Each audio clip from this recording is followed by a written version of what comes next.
Joining me now, co-host of the Fox News Specialist, Eboni Williams, and host of the Mike Gallagher radio show on the Salem Radio Network, Fox News contributor Mike Gallagher. Great to have you both with us. Hey, Lou.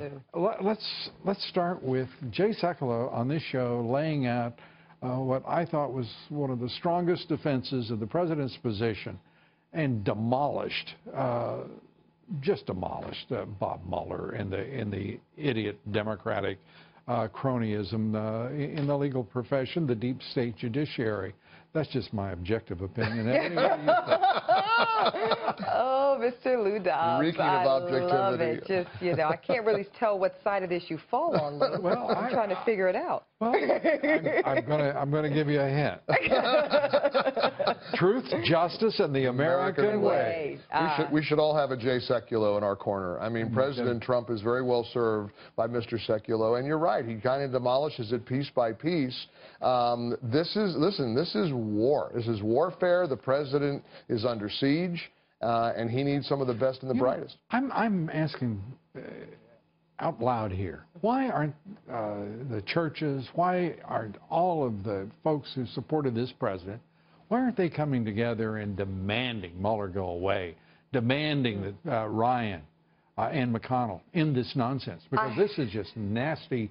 It is futile. It is useless. It's awful. I have an idea, Lou. I think you have to look at some of the tweets from some of the GOP. You have to look at the May 17th tweet from Mr. Newt Gingrich, Speaker Gingrich, who at first came out and says, well, Mueller's a great guy of integrity and honesty. And then after the Comey testimony... They said the same damn thing, if I may use the expression. Go for it. They said the same thing about James Comey. Comey, I know. I said from the moment he was considered it was ridiculous because he's always sided with the Democrats in every conflict, every contest in public service. Registered Republican, though. Right. What might I add? And I know that doesn't always mean. Any way you want. Doesn't always mean. I know. A lot of registered Republicans. Watch what those they call them rhinos for a reason, right? Well, no, but I do think, Lou, this gets to the heart of your question as to why some people don't really know what to make of it, right? Because they're hearing this from some people, but hearing objectivity and honesty and integrity from others. And if you're somebody, Lou, that wants to feel like there's such a thing as still an objective person in Washington, D.C., where does one look to find that? What the hell is wrong with such a person? Are you kidding me? I know. All of this is uncharted territory, though, because we're dealing, admittedly, with a president who doesn't play by the rules that they want him to play by. Hell, he wasn't elected to play by their damn rules. That's why he was elected, and everybody gets it. But everybody's afraid of this volatile, day-to-day, narrative. Nobody knows how to play. We knew that this man was going to be the answer to everyone who is praying for a disruptor to take over in Washington, D.C. By the way, liberals, as well as conservatives, Republicans, and Democrats, independents. Here he is disrupting, not playing. It's as if he lost his rights to the First Amendment. He can't speak the way he wants. He cannot tweet. Who are these fools who think that they can impose this kind of these kind of shackles on him?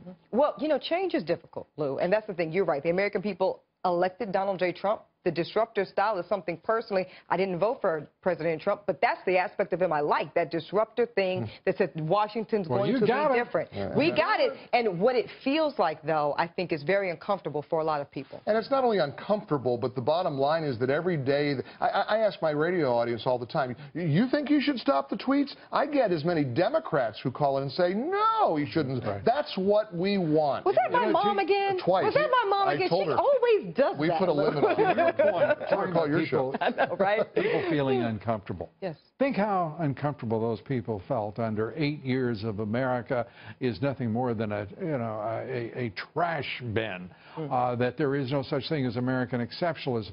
Under this president, we're hearing for the first time for many Americans that this is America first, that make America great again. He is a truly aspirational president, but he's not doing it according to the very people he ran against. Well, I was going to say, the establishment, the orthodoxy of the status quo. The thing about America first, Lou, is where does that leave Washington? Well, you know what I mean? Behind. And they got a problem. In the dust. Washington. Oh, I don't think that's you have to worry about Washington. That's my point. No, you're right. And again, at the end of the day, he's blowing it all up, and that's what they want.